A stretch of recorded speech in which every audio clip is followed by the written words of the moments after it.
রমাদান সংক্রান্ত অনেক আলোচনা আপনারা হয়তো শুনেছেন, তবে আমি আমার জায়গা থেকে রমাদান এবং কোরআন এই টপিকে আজকে কথা বলার চেষ্টা করবো ইনশাআল্লাহ তাআলা। ওয়া মা তাওফীকি ইল্লা বিল্লাহ আলাইহি তাওয়াক্কালতু ওয়া ইলাইহি উনীব। আমরা আল্লাহর কাছে দোয়া করছি আল্লাহ পাক বক্তা এবং শ্রোতা সবাইকে শুনে বুঝে আমল করার তৌফিক দান করুন, আমিন।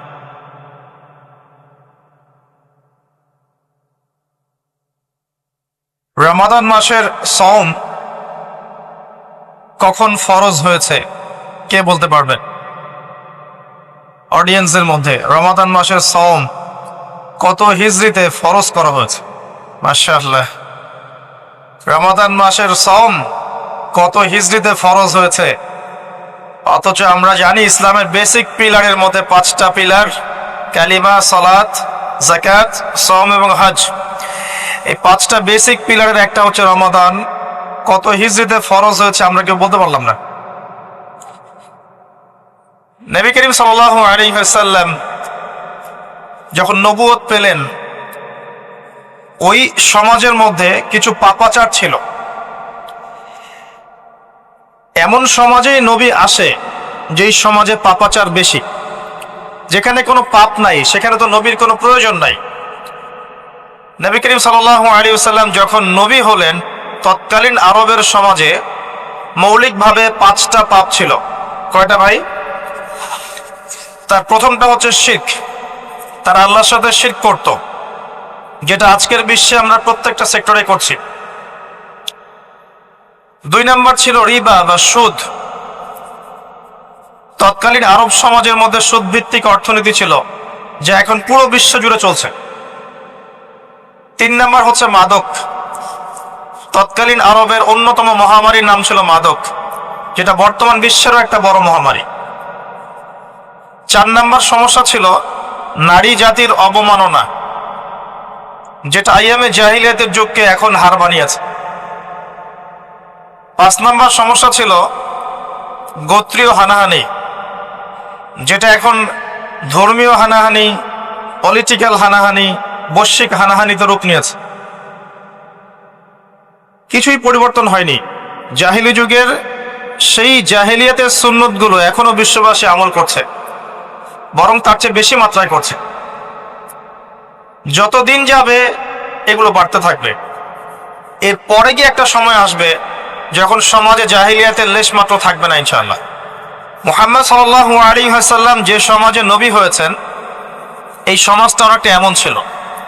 শিরক ছিল, রিবা ছিল, মাদক ছিল, নারীর অবমাননা ছিল, বেহায়াপনা ছিল, অশ্লীলতা ছিল, দাস প্রথা ছিল, ব্যভিচার বেশি ছিল, গান বাজনা বাদ্যযন্ত্রের প্রভাব বেশি ছিল, জুয়া ছিল, আপোষে মারামারি, হিংসা, বিদ্বেষ ছিল, রক্তক্ষয়ী দীর্ঘস্থায়ী সংঘাত ছিল। এরকম একটা সমাজের মধ্যে নবী সাল্লাল্লাহু আলাইহি ওয়াসাল্লামকে আল্লাহ পাক নবুয়ত দান করেছেন, এবং নবুয়তটা দান করেছেন রমাদান মাসে, যে মাসে আমাদেরকে সওম রাখতে বলা হয়েছে। রমাদান মাসের মধ্যে একটা রাত আছে, যে রাতের নাম হচ্ছে লাইলাতুল কদর। আমি আশা করি আপনারা সবাই এই সূরাটা জানেন। বা'দা আউযু বিল্লাহি মিনাশ শাইতানির রাজীম, ইন্না আনজালনাহু ফি লাইলাতুল কদর। নিশ্চয়ই আমি কোরআনকে নাজিল করেছি লাইলাতুল কদরে, ভাগ্য রজনীতে। ওয়া মা আদরাকা মা লাইলাতুল কদর। হে নবী মুহাম্মদ সাল্লাল্লাহু আলাইহি ওয়াসাল্লাম, আপনি কি জানেন লাইলাতুল কদর কি জিনিস? লাইলাতুল কদরি খায়রুম মিন আলফি শাহর। লাইলাতুল কদর হচ্ছে 1000 মাসের চাইতে উত্তম। এখানে গাণিতিক ভাবে ব্যাখ্যা করতে যাবেন না 1000 মাস সমান সমান কত বছর হয়, ব্যাপারটা এমন নয়। এখানে আধিক্য বোঝানো হয়েছে। 1000 মাস ইবাদত করলে যে নেকি হয়, 1 রাত ইবাদত করলে সে নেকি হয়ে যাবে ইনশাআল্লাহ। এই রাতে কি হয়? স্পেশাল তানাজ্জালুল মালাইকাতু ওয়ার রূহ। এই মাসে আল্লাহর পক্ষ থেকে আল্লাহর ফেরেশতারা নেমে আসেন। কোথায় নেমে আসেন? পৃথিবীতে। তাদের সর্দার হিসেবে থাকেন জিবরাইল আলাইহিস সালাম। তানাজ্জালুল মালাইকাতু ওয়ার রূহু ফিহা বিইذনি রাব্বিহিম। আল্লাহর রবের আদেশে তারা এই কাজটা করে। মিন কুল্লি আমর, প্রত্যেকটা বিষয়ের ফয়সালা হয় এই রাতে। আপনার আমার তাকদীর লিখা হয়েছে আসমান জমিন সৃষ্টির 50,000 বছর আগে। আপনার আমার তাকদীর লিখা হয়েছে আসমান জমিন সৃষ্টির 50,000 বছর আগে। আল্লাহ পাক সমস্ত সৃষ্টির তাকদীর লিখেছেন প্রথম দফায়। দ্বিতীয় দফায় তাকদীর লেখা হয়েছে যখন আমার আপনার রূহ আমাদের মায়ের গর্ভে ছিল 4 মাস 10 দিন বয়স। ওই সময় আল্লাহর পক্ষ থেকে ফেরেশতা আসেন, এসে লিখে দেন তার হায়াত, তার রিজিক, সে সৌভাগ্যবান না দুর্ভাগ্যবান। এরপর রূহটাকে ফুঁকে দেন, বাচ্চা নড়াচড়া শুরু করে। এর আগ পর্যন্ত পেটের মধ্যে বাচ্চা নড়াচড়া করে না। যখন রূহটা ফুঁকে দেওয়া হয় তারপর থেকে বাচ্চা নড়াচড়া শুরু করে। দ্বিতীয় দফায় তাকদীর লেখা হয়। এরপরে তৃতীয় দফা লেখা হয় এই লাইলাতুল কদরে, যে আগামী 1 বছর কি হবে, আপনি কি করবেন, অর্থাৎ 1 বছরের বাজেট প্রণয়ন করা হয় প্রত্যেক লাইলাতুল কদরে। তানাজ্জালুল মালায়েকাতু ওয়ার রূহ ফিহা বিইذনি রাব্বিহিম মিন কুল্লি আমর। এই রাতের আরেকটা বৈশিষ্ট্য হচ্ছে সালামুন হিয়া হাত্তা মাতলাইল ফজর। ফজর পর্যন্ত এই রাতে শান্তি শান্তি শান্তি শান্তি প্রশান্তি বজায় থাকে। এই রাতে আপনি যে দোয়া করবেন, যে কোনো দোয়াই করবেন, যদি আপনার রিজিকটা হালাল হয় ইনশাল্লাহ কবুল হয়ে যাবে যে কোনো দোয়া। এই রাতে যারা ইবাদত করে দাঁড়িয়ে দাঁড়িয়ে, তাদের চতুর্দিকে ফেরেশতারা সমবেত হন, তাদের দোয়ায় তারা শরীক হন, তাদের জন্য দোয়া করতে থাকেন। ঠিক তখনই দেখবেন মুমিন বান্দার চোখ দিয়ে টপ টপ করে পানি পড়া শুরু হয়েছে। আপনি ফিল করতে পারবেন যে আপনার দোয়া আল্লাহ কবুল করছেন। এই রাতের ইবাদতকে 1000 মাস দিয়ে গুণ করলেও কখনো সমান হবে না। একটা রাত ইবাদত করলে আপনি 1000 মাসের নেকি পাচ্ছেন। এই সুযোগটাকে ছেড়ে দেওয়া যায়? কবে এই রাত স্পেসিফিকলি বলা যাবে না, 27 তারিখেই স্পেসিফিকলি বলা যাবে না যে 21-এর রাতেই, 23-এর রাতেই বা 25-এর রাতেই, নির্দিষ্ট করে বলার কোনো সুযোগ নাই। নবী সাল্লাল্লাহু আলাইহি ওয়াসাল্লাম লাইলাতুল কদর পেয়েছেন এবং ওই রাতে বৃষ্টি হচ্ছিল। তিনি সিজদা করছেন, তার কপালের মধ্যে মসজিদে নববীর যে মাটি আছে এই মাটির কাদা লেগেছিল। তখন কিন্তু মসজিদ টাইলস ফিটিং ছিল না, মাটির মসজিদ থেকে নবী সাল্লাল্লাহু আলাইহি ওয়াসাল্লাম বিশ্ব পরিচালনা করেছেন। আর আমাদের এখন তাজমহলের মতো মসজিদ, হেদায়েতের কোনো হও না এখানে। এটা আখিরুজ জামানের সাইন, মসজিদগুলো হবে চাকচিক্যময়, হেদায়েত শূন্য। হাদিস একদম স্পষ্ট আছে, মসজিদ হবে চাকচিক্যময় কিন্তু হেদায়েত শূন্য। ইভেন দেখবেন নামাজ পড়ছে মুসল্লি, পাশে হই হুল্লা করছে। দিনের কথা আলোচনা হলে বা নামাজ পড়লে, কেউ কোরআন তেলাওয়াত করলে আদবের সাথে যে পাশে শোরগোল করতে হয় না, এটা এখন বুঝাতে হয়। বুঝাতে গিয়ে যদি আপনি এই আয়াত তেলাওয়াত করেন, লাহুম কুলুবুন লা ইয়াফকাহুনা বিহা, কিছু মানুষকে আল্লাহ পাক কলব দিয়েছেন বোঝে না। ওয়া লাহুম আযানুন লা ইয়াসমাউনা বিহা, কিছু মানুষকে আল্লাহ পাক কান দিয়েছেন শোনে না। ওয়া লাহুম আ'য়ুনুন লা ইউবসিরুনা বিহা, কিছু মানুষকে আল্লাহ পাক চোখ দিয়েছেন দেখে না। উলাইকা কাল আনআম, এরা আনআমের মতো। বাল হুম আদাল, বরং তার চাইতেও নিকৃষ্ট। তখন কিছু মানুষের ইগোতে লেগে যায়। তা আচরণ কিন্তু এমনই। কোরআন যেখানে তেলাওয়াত করা হচ্ছে, নবীর হাদিসের কথা বলা হচ্ছে, সেখানে উঁচু স্বরে কথা বলা জায়েজ নেই। নামাজ পড়ছে একজন ব্যক্তি, সে আল্লাহর সাথে সরাসরি কথা বলছে, তার পাশে কথা বলা জায়েজ নেই। এমনকি নামাজরত ব্যক্তির পাশে কোরআন তেলাওয়াত করাও জায়েজ নেই। আর কথা কি বুঝতে পারছেন? একজন ব্যক্তি নামাজে দাঁড়িয়েছে, আল্লাহর সাথে কথা বলছে, পাশে আপনি কোরআন তেলাওয়াত করতে পারবেন না জোরে জোরে। মনে মনে করতে হবে, করতে চাইলে মনে মনে করতে হবে। অনেক সময় মসজিদের ভিতরে দেখবেন নামাজ পড়া হচ্ছে, শোরগোল করছে। নবী সাল্লাল্লাহু আলাইহি ওয়াসাল্লাম বলেছিলেন, আখিরুজ জামানে, তিরমিজিতে আছে হাদিসটা, আখিরুজ জামানে ইসলামের নামটুকু থাকবে, ইসলামের প্রকৃত বিষয়গুলো থাকবে না। কোরআনের মাসহাফ থাকবে, যে মাসহাফ, কোরআনের মাসহাফটা থাকবে, এর শিক্ষাগুলো থাকবে না। মসজিদগুলো হবে চাকচিক্যময় কিন্তু মসজিদ হবে হেদায়েত শূন্য। আর চতুর্থ লাইনটা আরো ভয়ঙ্কর, 4 নম্বর লাইনে গিয়ে নবীজি বলেছেন সাল্লাল্লাহু আলাইহি ওয়াসাল্লাম, আসমানের নিচে জমিনের উপরে আল্লাহর সবচেয়ে নিকৃষ্ট সৃষ্টি হবেন এক শ্রেণীর আলেম, যাদের থেকে ফিতনা ছড়াবে এবং তাদের দিকেই ফিতনা ফিরে আসবে। তিরমিজির মধ্যে হাদিসটা আছে, যে কোনো আলেমকে জিজ্ঞাসা করে এটা কোন শ্রেণীর আলেম, এটা বোঝার জন্য আপনার পিএইচডি করার দরকার নাই। যারা দিনকে দুনিয়ার বিনিময়ে বিক্রি করেছে তারাই সেই শ্রেণীর আলেম। যারা সত্য কথা বলতে ভয় পেয়েছে তারাই সেই শ্রেণীর আলেম। যারা সত্যকে মিথ্যার সাথে মিশ্রিত করেছে তারাই সেই শ্রেণীর আলেম। এবং যারা ইসলামের নামে উম্মাকে শতদা বিভক্ত করে দিয়েছে এরাই সেই শ্রেণীর আলেম। নবী করিম সাল্লাল্লাহু আলাইহি ওয়াসাল্লাম বলেছেন, লাইলাতুল কদর আমি পেয়েছি, কপালে কাদা মাটি ছিল, বৃষ্টি হচ্ছিল, তার মানে ওই রাতে বৃষ্টি হতে পারে, ওই রাতে বৃষ্টি হতে পারে। লাইলাতুল কদরের আলামত রাতের বেলা বৃষ্টি হতে পারে।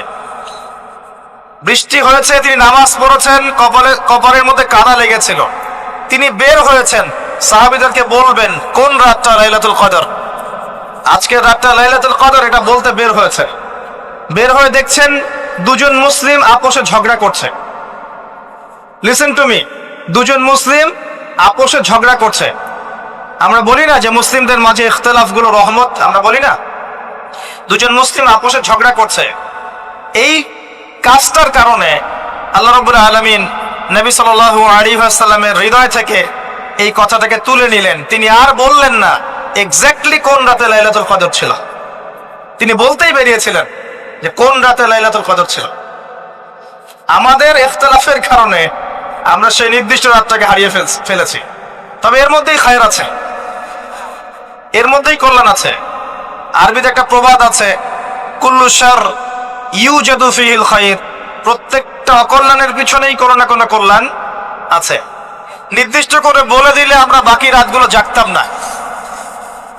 নবী সাল্লাল্লাহু আলাইহি ওয়াসাল্লাম এখন বললেন যে আমাকে ভুলিয়ে দেওয়া হয়েছে কোন রাত, তোমাদের ঝগড়ার কারণে, অতএব তোমরা শেষ দশকের বিজোড় রাতগুলোকে তালাশ করো। শেষ দশকের বিজোড় রাত বলতে 21-এর রাত, 23-এর রাত, 25, 27, 29, এই 5টা রাতের যে কোনো একটা লাইলাতুল কদর। এই রাতে ইবাদত করলে এত নেকি হচ্ছে, কারণটা কি? রাত আর দিন কি ডিফারেন্ট কিছু? প্রত্যেক রাতেই কিন্তু আল্লাহ পাক প্রথম আসমানে নেমে আসেন, প্রত্যেক রাতে, শুধু শবে বরাতের রাতে নয়, শুধু নিসফে শাবানের রাতে নয়, কিন্তু প্রত্যেক রাতেই আল্লাহ পাক প্রথম আসমানে নেমে আসেন। তিনি কিভাবে নেমে আসেন এটা ব্যাখ্যা করার দরকার নেই আমাদের। আল্লাহ পাক বলেছেন নেমে আসি, বাস আসি। কারণ সবকিছু আমরা যুক্তি, বিজ্ঞান, দর্শন দিয়ে প্রমাণ করতে পারবো না। পারবো? সায়েন্সকে জিজ্ঞাসা করেন যে স্বপ্নের ব্যাখ্যা কি, ঘুম কাকে বলে, আত্মা কাকে বলে, আত্মা কঠিন না তরল না বায়বীয়, পারবে সায়েন্স ব্যাখ্যা করতে? কবরের আযাব কি, জিন জাতি কি, জিন জাতি কাকে বলে, জিন জাতি কেমন দেখতে, মালায়েকা কেমন, তারা কিভাবে কাজ করে, তাদের ফাংশন কি, তারা কি ব্যাখ্যা করতে পারবে? আমাদের একটা চেতনা তৈরি হয়েছে, সায়েন্স যা বলবে তাই সত্য। এই চেতনা পুরোপুরি সত্য নয়। কোরআন এবং সুন্নাহ, আল্লাহ এবং তার রাসূল যা বলবেন সেটাই চূড়ান্ত সত্য। এর বাইরে সত্য মিথ্যার চূড়ান্ত কোনো মানদণ্ড নাই। হ্যাঁ, সায়েন্সের ভিত্তি আমরাই দিয়েছি, এটা অমুসলিমরা দেয়নি, এর ভিত্তি মুসলিমরা দিয়েছে। পরবর্তীতে এরা এর উপর ঘষা মাজা করেছে। এখন সায়েন্টিফিক এবং টেকনোলজিক্যাল রেভলিউশন আসছে পশ্চিমা সভ্যতা থেকে। এটা সভ্যতার ধারক বাহক ছিলাম আমরা। সভ্যতা এদের দ্বারা শুরু হয়নি, সভ্যতা নবীদের দ্বারা শুরু হয়েছে। তো সবকিছু সায়েন্স দিয়ে ব্যাখ্যা করা যাবে এমন নয়, কারণ সায়েন্সের সীমাবদ্ধতা আছে, আল্লাহর জ্ঞানের কোনো সীমাবদ্ধতা নাই। তো আল্লাহ নেমে আসেন, ব্যাস নেমে আসেন। নেমে এসে আল্লাহ পাক কি বলেন? আল্লাহ পাক 3টা কথা বলেন। রাতের শেষ অংশ, রাতকে ভাগ করেন।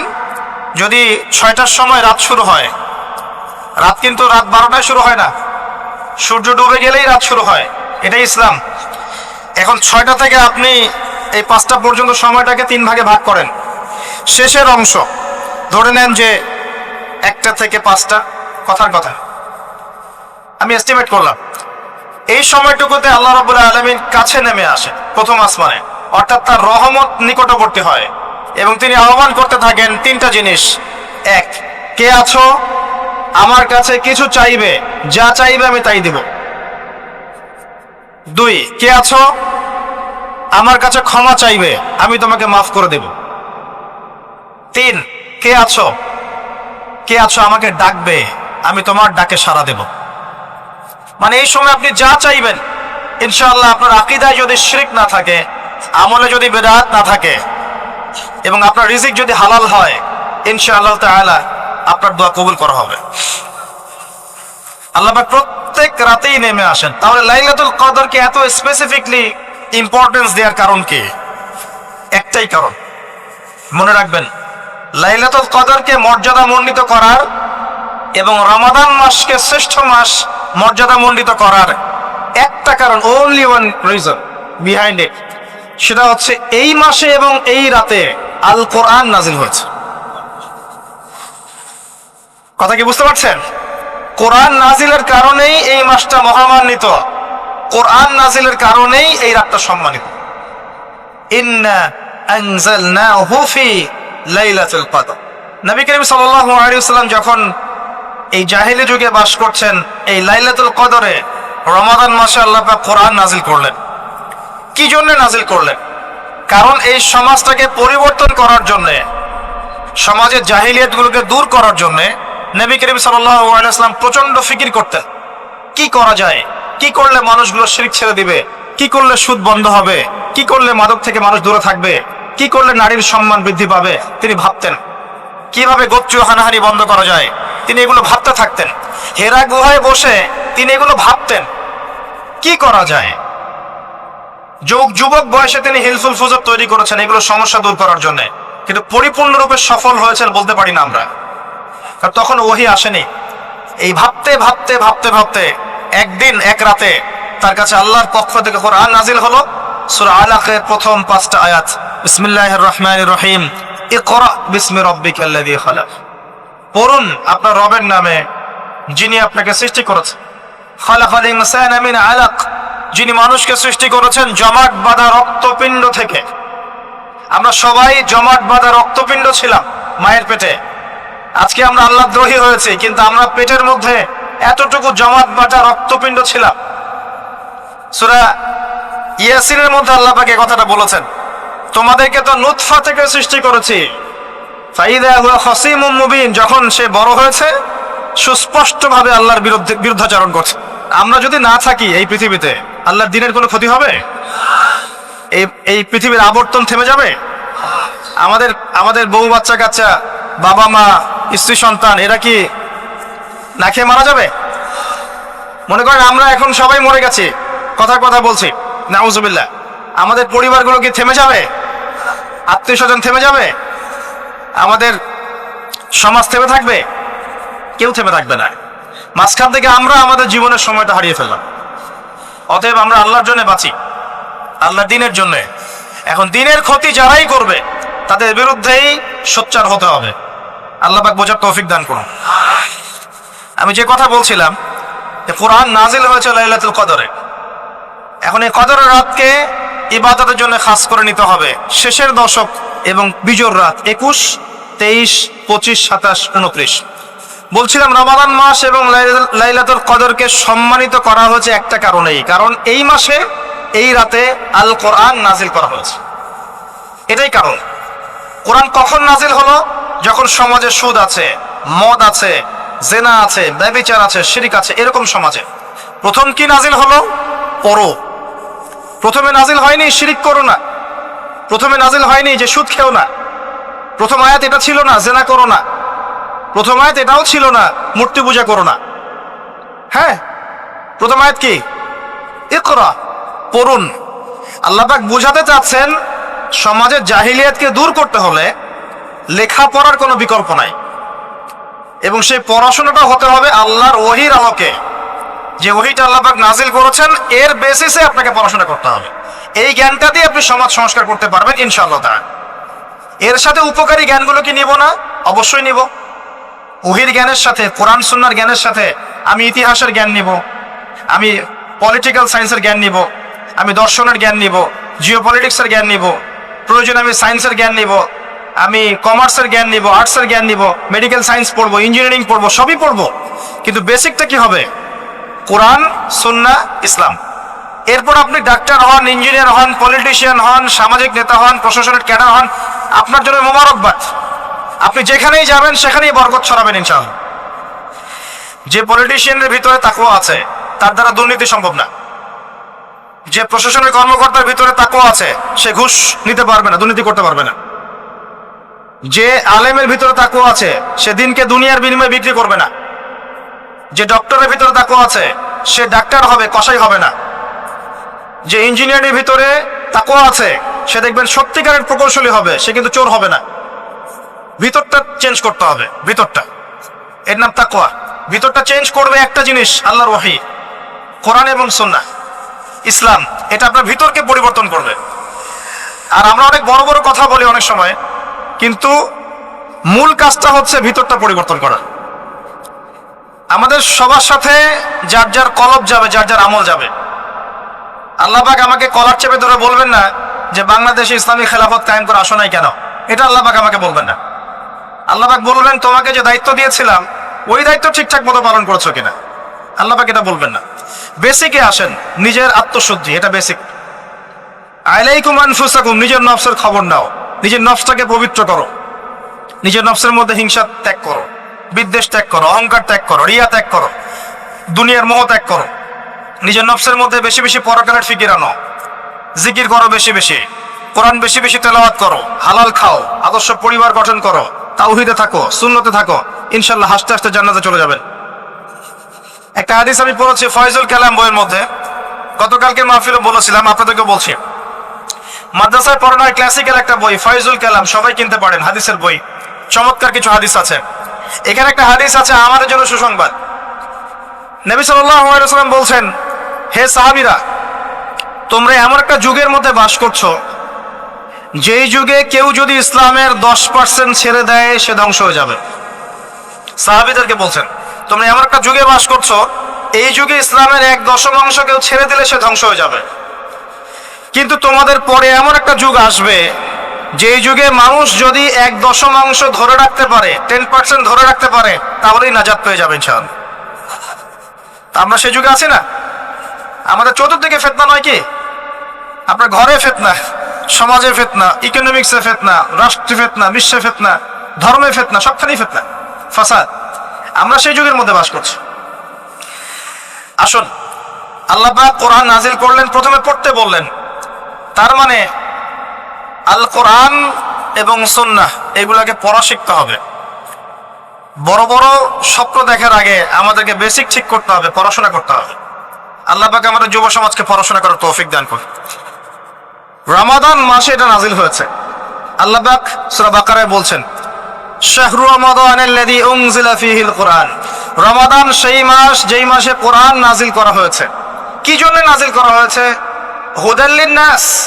এই কোরআন হচ্ছে মানব জাতির জন্য হেদায়েত, নট অনলি ফর মুসলিমস।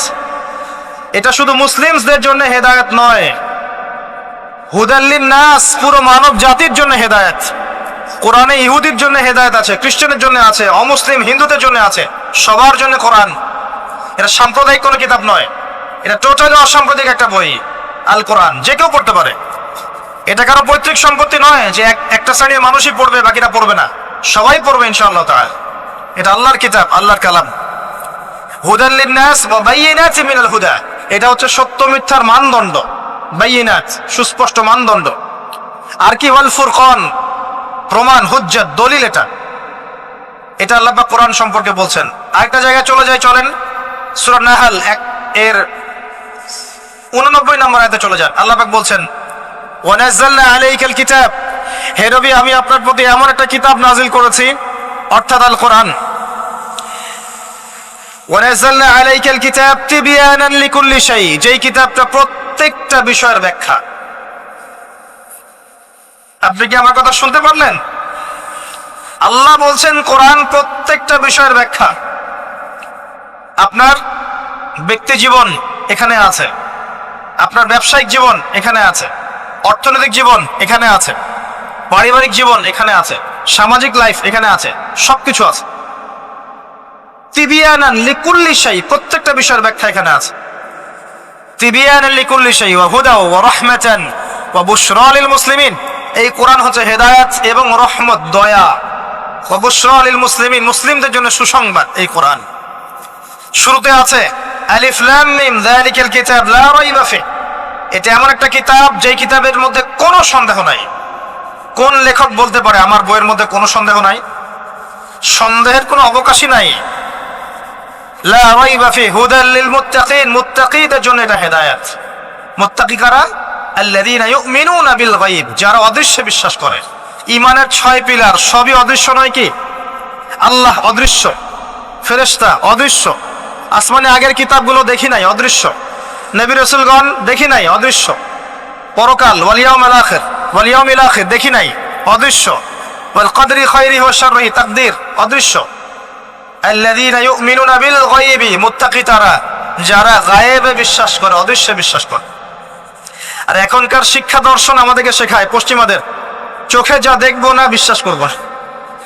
হ্যাঁ, তাদের দর্শন এরকম, যুক্তি দিয়ে প্রমাণ করতে পারবেন না, বিশ্বাস করব না।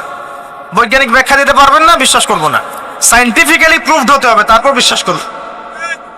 অনেক সময় দেখা যায় মুসলিমরাও এর গলতধারায় পড়ে যায় এবং বলে নামাজের উপকারিতার সায়েন্টিফিক ব্যাখ্যা বলেন, তারপর নামাজ পড়ব। নামাজের সায়েন্টিফিক ব্যাখ্যা লাগবে, তারপর নামাজ পড়বেন? আল্লাহ পাক বলেছেন ইয ক্বালা লাহু রাব্বুহু আসলিম ক্বালা আসলামতু লিরাব্বিল আলামিন। আল্লাহ পাক ইব্রাহিমকে বলেছেন আলাইহিস সালাম আত্মসমর্পণ করো, যখনই বলেছেন তখনই করেছেন। যখনই আল্লাহ পাক বলেছেন আত্মসমর্পণ করো, তিনি বলেছেন আসলামতু লিরাব্বিল আলামিন, আমি আত্মসমর্পণ করলাম।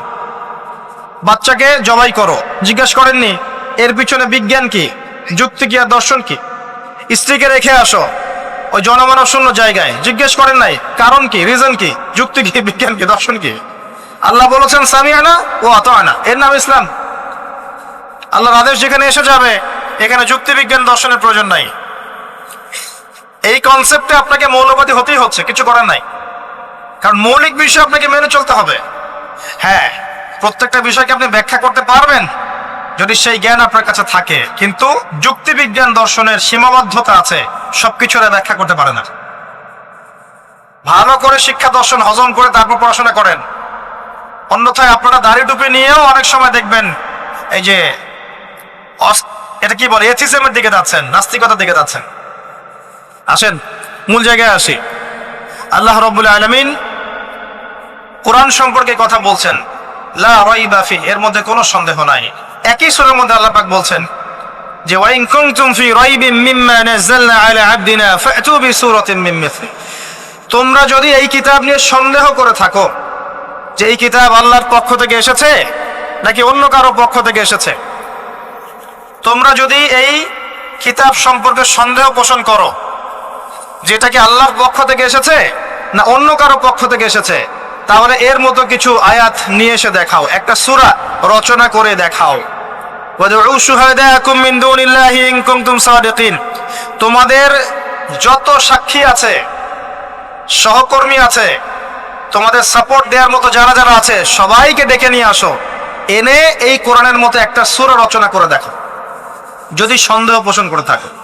আল্লাহ এর পরে বলছেন ওয়া ইল্লাম তাফআলু, তোমরা যদি এটা করতে না পারো, ওয়ালান তাফআলু, কোশ্চিন কালেও পারবে না। তোমরা যদি এটা করতে না পারো, মানে একটা সূরা রচনা করতে না পারো, এরকম কোন কিতাব রচনা করতে না পারো, একটা আয়াত রচনা করতে না পারো, তাহলে জেনে রাখো ফাত্তাকুন নার আল্লাতী ওয়াকুদুহা আন-নাস ওয়াল হিজারা, সেই আগুনকে ভয় করো যার ইন্ধন হবে মানুষ এবং পাথর। উইদ্দাত লিল কাফিরিন, যা কাফেরদের জন্য প্রস্তুত করা হয়েছে। আল্লাহ পাক এই কোরআনটা নাজিল করেছেন কোন মাসে ভাই? রমাদান মাসে। আসেন প্রথমে বলে নেই আমরা রমাদানকে কিভাবে পালন করার চেষ্টা করব, এরপরে আসছি রমাদানকে কেমন করে কোরআনময় করবেন, এই দুইটা পয়েন্ট। এক নাম্বার, হতে পারে এই রমাদান আপনার জীবনের শেষ রমাদান। কয়েকটা কাজ আমি বলি। প্রথম কাজ হচ্ছে নিয়াত করতে হবে যে এই রমাদানটাতে আমি আমার সমস্ত গুনাহ মাফ করানোর চেষ্টা করব। কারণ নবী সাল্লাল্লাহু আলাইহি ওয়াসাল্লাম বলেছেন সেই ব্যক্তির জন্য ধ্বংস যে ব্যক্তি রমজান মাসকে পেয়েছে কিন্তু তার গুনাহ মাফ করাতে পারে না। কে জানে এটা আমাদের শেষ রমাদান হতে পারে। আল্লাহ না করুক, আমরা দোয়া করি আল্লাহ পাক আমাদেরকে বেশি বেশি রমাদান দান করুক, বেশি বেশি লাইলাতুল কদর দান করুক।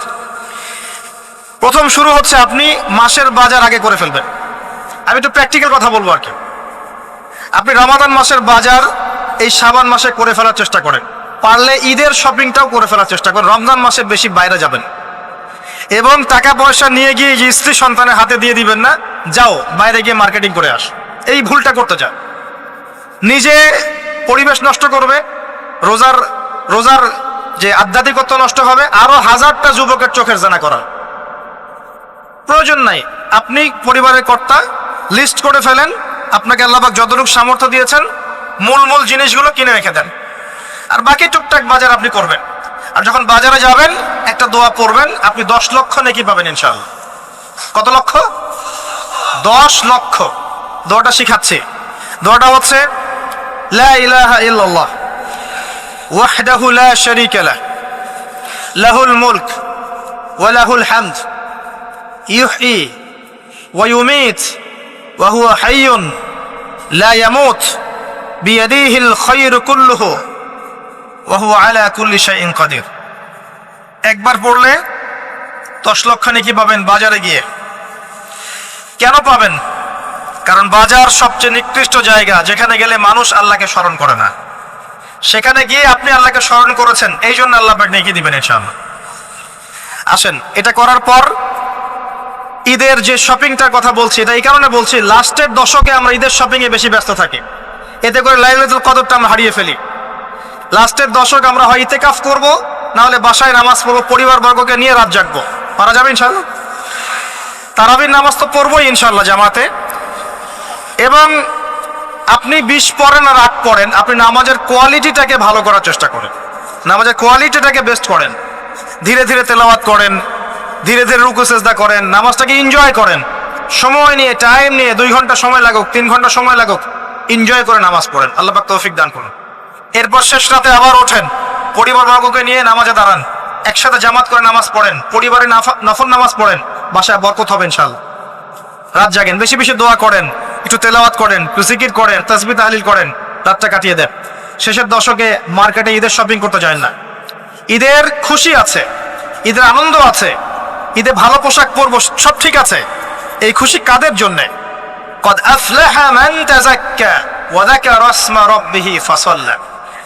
কার জন্য ঈদের খুশি? যে ব্যক্তি রমজান মাসে আত্মশুদ্ধি অর্জন করতে পেরেছে, রোজা রেখেছে, যাকাত দিয়েছে, নামাজ পড়েছে, লাইলাতুল কদরে রাত জেগেছে, তারাবি পড়েছে, ইত্যাদি ইত্যাদি। এই ব্যক্তি আত্মশুদ্ধি অর্জন করেছে, এই ব্যক্তির জন্য ঈদের খুশি।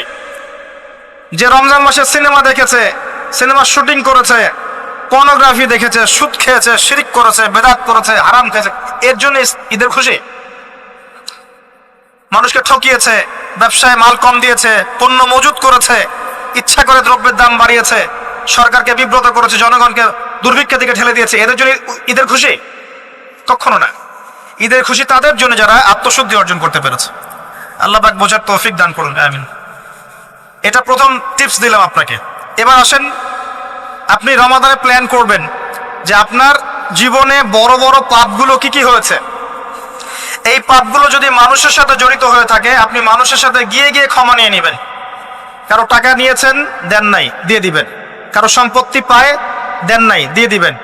কারো হকটা নষ্ট করেছেন, গালি দিয়েছেন, গীবত করেছেন বা তহমত দিয়েছেন, অপমান করে ইত্যাদি, ক্ষমা চেয়ে নেবেন। রমাদান মাসে মানুষের হকটা দিয়ে দেন। আল্লাহর কাছে জড়িত যে পাপগুলো আছে, এটার জন্য ইস্তেগফার যথেষ্ট।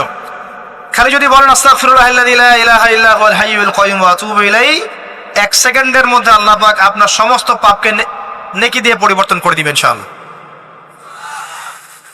এবার প্র্যাকটিক্যালি যাবেন, সেহরি করবেন। সাহরির মধ্যে বারাকা আছে। সাহরি না উচিত না, সাহরির মধ্যে বারাকা আছে। একটা খেজুর হোক, 1 গ্লাস পানি হোক, আপনি সাহরি করবেন, এর মধ্যে বারাকা আছে। এবং সাহরির সময় এমন ভাবে খাবেন না যে এটা আপনার জীবনের শেষ খাওয়া। কথা বুঝতে পারছেন? এত বেশি আইটেম করতে যায় না, এত বেশি ভোগবিলাসী হয়ে গেলে রোজার আধ্যাত্মিকত্ব থাকবে না। সেহরিতে অল্প খান, যদি খেতে হয় পেটের 3 ভাগের 1 ভাগ খান, 1 ভাগ ফাঁকা রাখেন, 1 ভাগ আপনি পানি দিয়ে পূর্ণ করেন। এখনকার কিছু তথাকথিত আশেকের রসুলের মতো হতে যায় না, যাদের ভুঁড়ির জ্বালায় চেয়ারে বসতে পারে না, এই কাজ করতে যায় না। এটা মুসলিমদের শোভা পায় না। আমরা পরিশ্রমী জাতি, কর্মঠ জাতি, আমাদের এইসব শোভা পায় না। এটাও শেষ জামানা হাদিসে আছে। কি নাই আসলে, শেষ জামানে এক শ্রেণী মানুষ বের হবে যারা হবে সাকিল, একদম উড়িওয়ালা, হ্যাঁ, ঠেস দিয়ে বসে থাকবে আরাম করে, এবং বলবে যে কোরআনে যা আছে আমি তাই মানি, হাদিসটা আমি মানি না, ইত্যাদি। আসেন, সাহরির পরে রোজা রেখেছেন, 5 ওয়াক্ত নামাজ জামাতে পড়ার চেষ্টা করে। খুব সিম্পল জিনিস, খুব বেশি কিছু দরকার নেই আমাদের। 5 ওয়াক্ত নামাজ আপনি জামাতে পড়ার চেষ্টা করেন। বাসার থেকে ওযু করে বের হবেন, প্রত্যেক পদক্ষেপ হাঁটবেন, আপনার একটা স্টেপে একটা করে গুনাহ মাফ হবে, একটা নেকি লেখা হবে, মর্যাদা বাড়িয়ে দেওয়া হবে। একে 10 দিয়ে গুণ করা হবে, রমজান মাসে আরো 70 দিয়ে গুণ করা হবে ইনশাআল্লাহ। ফজরের নামাজটা জামাতে পড়লেন, নামাজটা জামাতে পড়ার পর আপনি বসে থাকবেন, কিছু সময় জিকির, আজকার, তাসবিহ, তাহলিল করবেন। পারলে 1 পারা করে কোরআন তেলাওয়াত করবেন। রমাদান মাসে প্রত্যেক দিন 1 পারা করে কোরআন তেলাওয়াত করার চেষ্টা করবেন। 30 দিন 30 পারা, রমাদানে অ্যাটলিস্ট একটা খতম পারা যাবে, অ্যাটলিস্ট একটা খতম চেষ্টা করা যায় না ইনশাআল্লাহ। ফজরের নামাজ হয়ে গেছে, আপনি কোরআন তেলাওয়াত করেন। 1 পারা পড়তে সময় লাগবে আধা ঘন্টা, 40 মিনিট, কারো 1 ঘন্টা। এরপর সূর্য উঠে যাবে, উঠে গেলে পরে আপনি 2 রাকাত ইশরাকের নামাজ পড়বেন, নামাজটা পড়ে বাসায় যাবেন।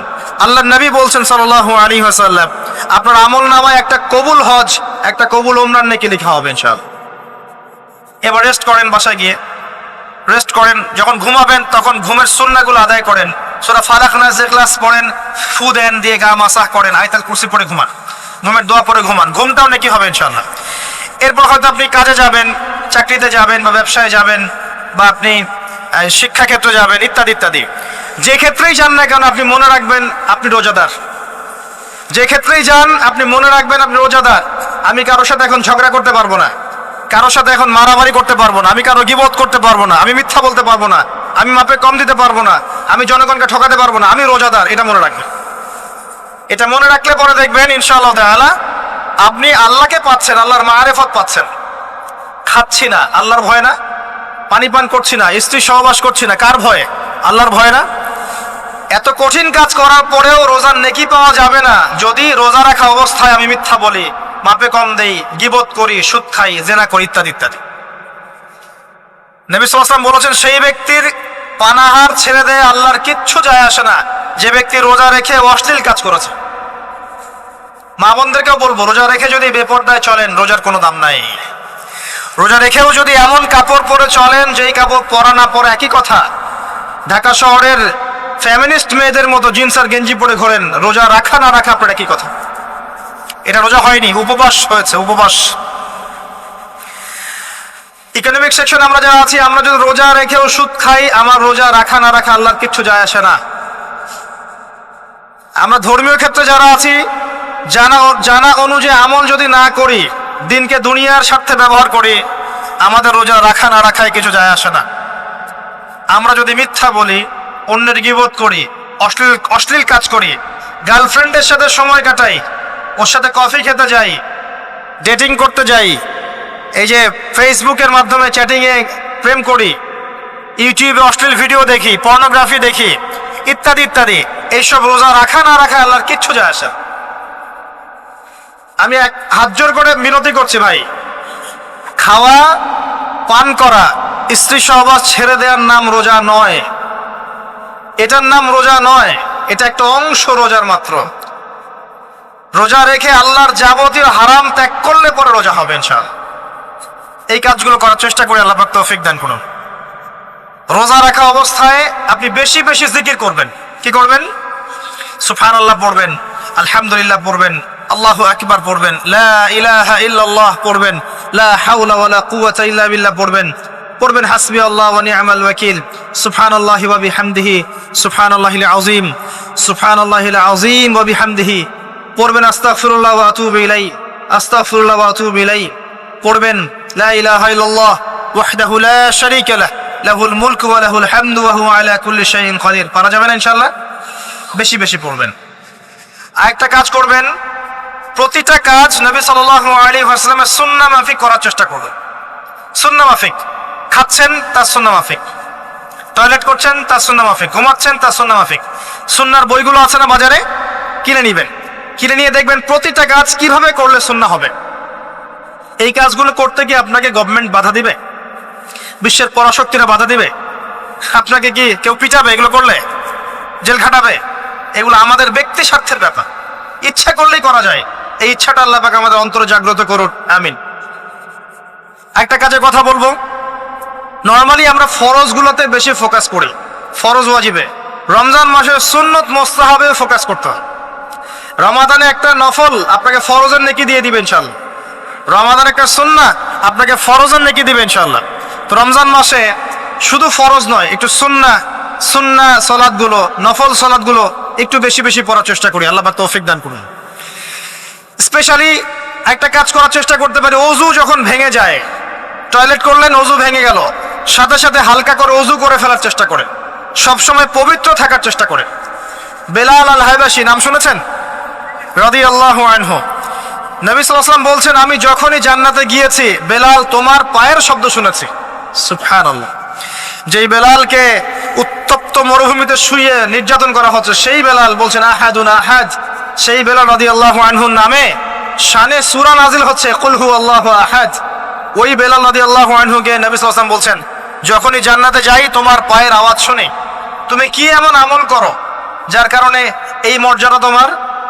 বেলাল রাদিয়াল্লাহু আনহু বলছেন, আমি তো স্পেশাল তেমন কোনো আমল করি না, আপনারা যা করেন আমিও তাই করি, তবে আমার যখনই ওযু ভেঙে যায় আমি ওযু করি, আর আমি ওই ওযু দিয়ে 2 রাকাত নামাজ পড়ি।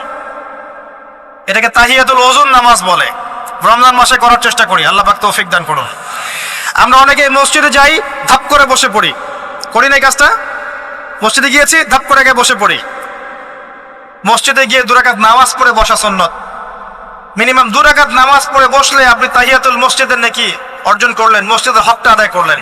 ওই জায়গা আপনার জন্য সেজদার সাক্ষী থাকলো, কিয়ামতের মাঠে আপনার পক্ষে সাক্ষী দেবেন ইনশাআল্লাহ। এই সুন্নাহগুলো আমরা চর্চা করার চেষ্টা করি রমজান মাসে। রমজান মাসে দাড়িটা ছেড়ে দেন, দাড়িটা ছেড়ে দেন। এটা একমাত্র ভিজিবল সুন্নাত, দৃশ্যমান সুন্নাত, যেটা আপনার সাথে কবরে যাবে।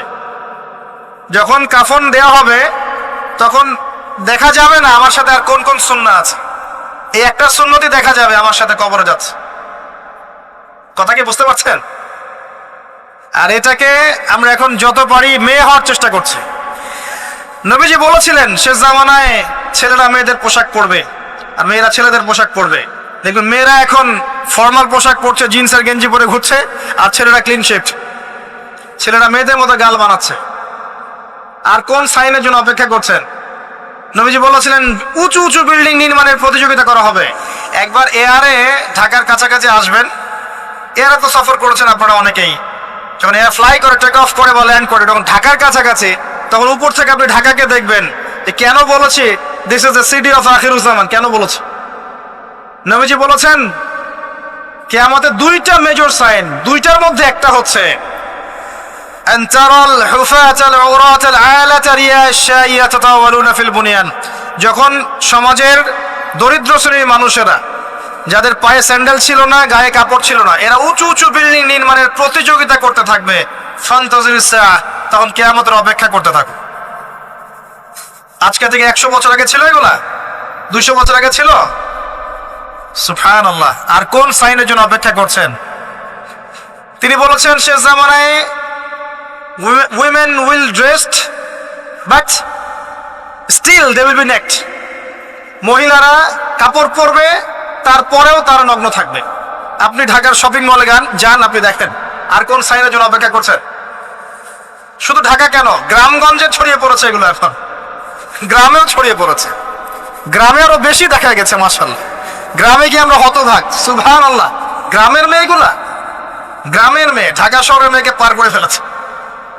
বাদ দেন, ওইদিকে না যাই, ডিফারেন্ট টপিক। আমরা রমাদান মাসের সুন্নাহগুলো আমল করার চেষ্টা করি। তাহিয়াতুল মসজিদ আমল করার চেষ্টা করেন, তাহিয়াতুল ওযু আমল করার চেষ্টা করেন, বেশি বেশি জিকির করেন। এবার আসেন রমাদানে যাকাত হিসাব করবেন। যাকাত, আপনার যাকাত হিসাব করেন, কত টাকা যাকাত এসেছে। যাকাতের নিসাব জানেন তো?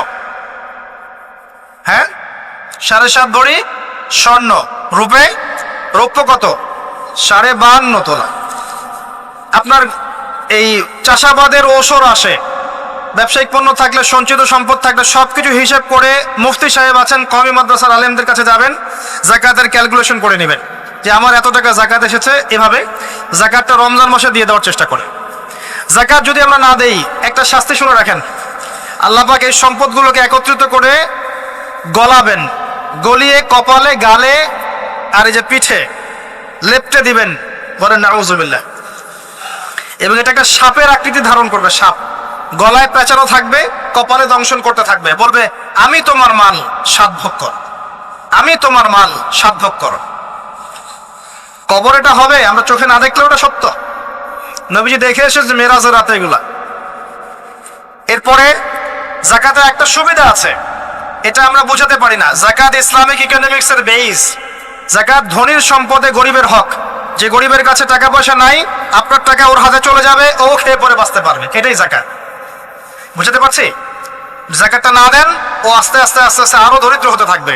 এর উপর আবার সুদ আছে, আবার পেপার মানিও আছে। যাকাত গুলো দিয়ে দেন, আল্লাহর ওয়াস্তে যাকাত দিয়ে। অনেক মুসলিম আছে আমরা নামাজ পড়ি, যাকাত দেই না। অনেক মুসলিম আছে যাকাত দেয় না, নামাজ পড়ে। যাকাত অস্বীকারীদের বিরুদ্ধে আবু বকর সিদ্দিক রাদিয়াল্লাহু আনহু যুদ্ধ করেছিলেন, এজ এ আমির, রাষ্ট্রের পক্ষ থেকে যুদ্ধ করেছিলেন। আল্লাহ পাক আমাদেরকে যাকাত আদায় করার তৌফিক দান করুন। ফসল থাকলে ফসল এর ওসর আসবে, ওসর এটা দিয়ে দিবেন।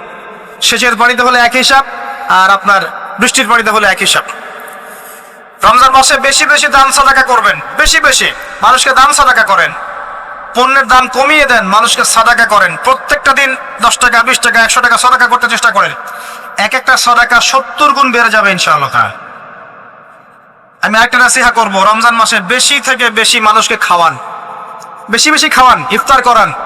আমি বলি মসজিদগুলোতে প্রত্যেক দিন আসর থেকে মাগরিব পর্যন্ত দিনের কথাবার্তা আলোচনা করেন, তালিম করেন।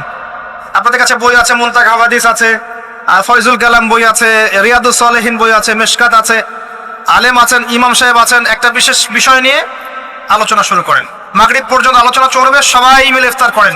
একটা ইসলামিক পরিবেশ গড়ে তোলেন, মানুষকে ইফতার করেন, বেশি বেশি ইফতার করেন। আপনার সামর্থ্য থাকলে, সামাজিক যদি পদমর্যাদা থাকে, সমাজের মানুষকে আপনি ইফতার করান, ইফতার পার্টি করেন, ইফতার অ্যারেঞ্জমেন্ট করেন। পার্টি বলা ঠিক না, আসলে ইফতার মাহফিল বলতে পারি আমরা। ইফতার মাহফিল করেন বেশি বেশি, মানুষকে ইফতার। একজন ব্যক্তিকে ইফতার করালে ওই ব্যক্তির রোজার নেকি আপনি পেয়ে যাবেন ইনশাআল্লাহ। প্রজেক্ট করেন, ইফতারের প্রজেক্ট করেন, মানুষের টাকাগুলো নেন, সংগ্রহ করে গরিবদের মাঝে ইফতার বিলিয়ে দেন। দুইটা পদ্ধতি হতে পারে, আমি নিজেও করবো ইনশাআল্লাহ তাআলা। দুটো পদ্ধতি হতে পারে, ডেইলি বেসিসে ইফতার দিতে পারেন, অথবা মাসের বাজার করে দেন। এক মাসে কি কি লাগে, কতটুকু চাল, বুট, ডাল লাগে লিস্ট করেন, করে একটা ফ্যামিলিতে একটা প্যাকেট পাঠিয়ে দেন। দেখবেন পুরো ফ্যামিলি ইনশাআল্লাহ তাআলা রমজান মাসটা খেয়ে পরে বাঁচতে পারবে। এগুলো আমরা না করলে কারা করবে? অমুসলিমরা করবে। অমুসলিমরা করে করেই তো সবাইকে খ্রিস্টান বানাচ্ছে। কোথায় আছেন আপনি? সমাজ সেবা করে করে তো মানুষের ঈমান আমল হরণ করে ফেলছে, আর আমরা সমাজ সেবা করতে চাচ্ছি না। জি, আমরা গরিব মানুষের পাশে দাঁড়াচ্ছি না, ওরা গিয়ে দাঁড়াচ্ছে।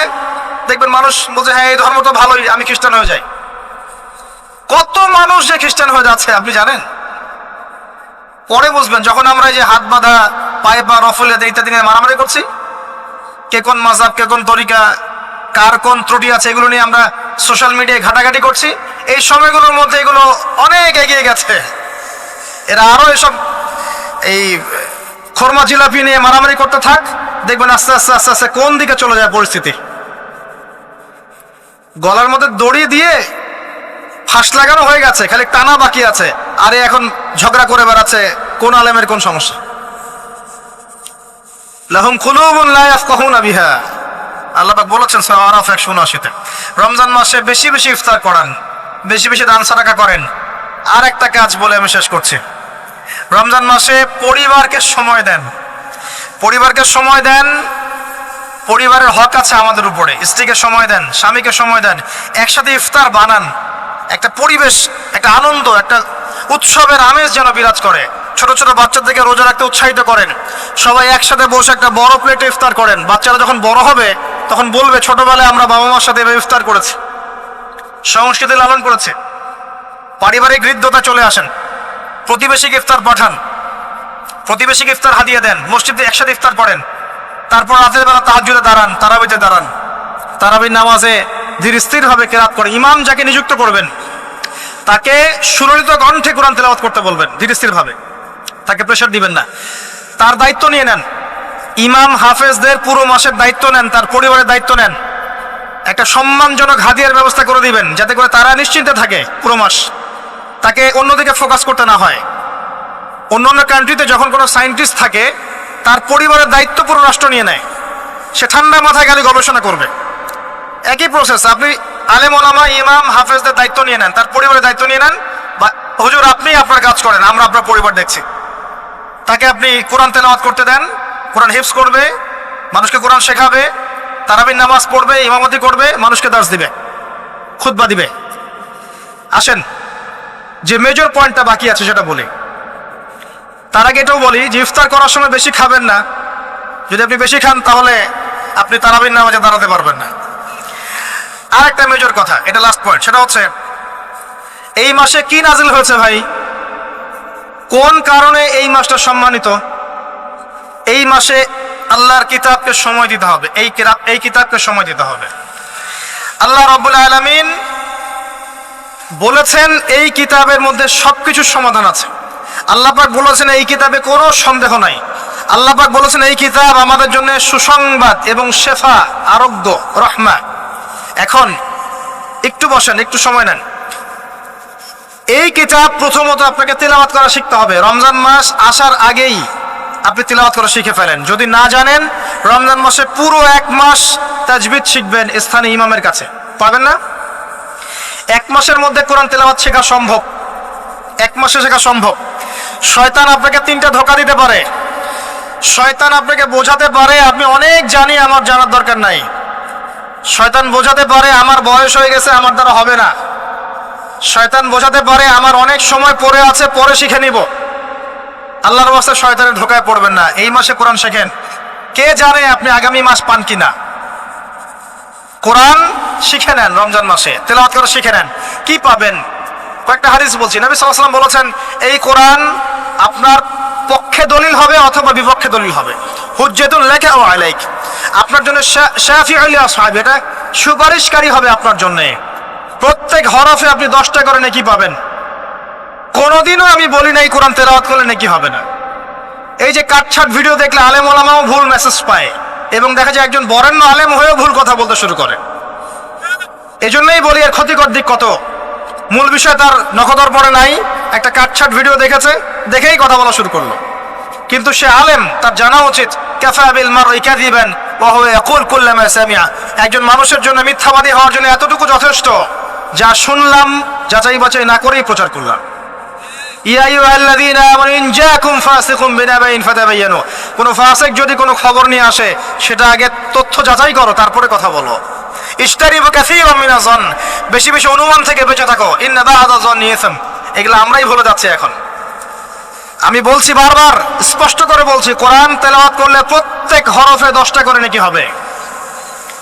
এবং কোরআন তেলাওয়াত করলে আপনার জীবনে বরকত আসবে, রিজিকে হায়াতে বরকত আসবে, আপনার কলবে আল্লাহর নূর আসবে ইনশাআল্লাহ তাআলা।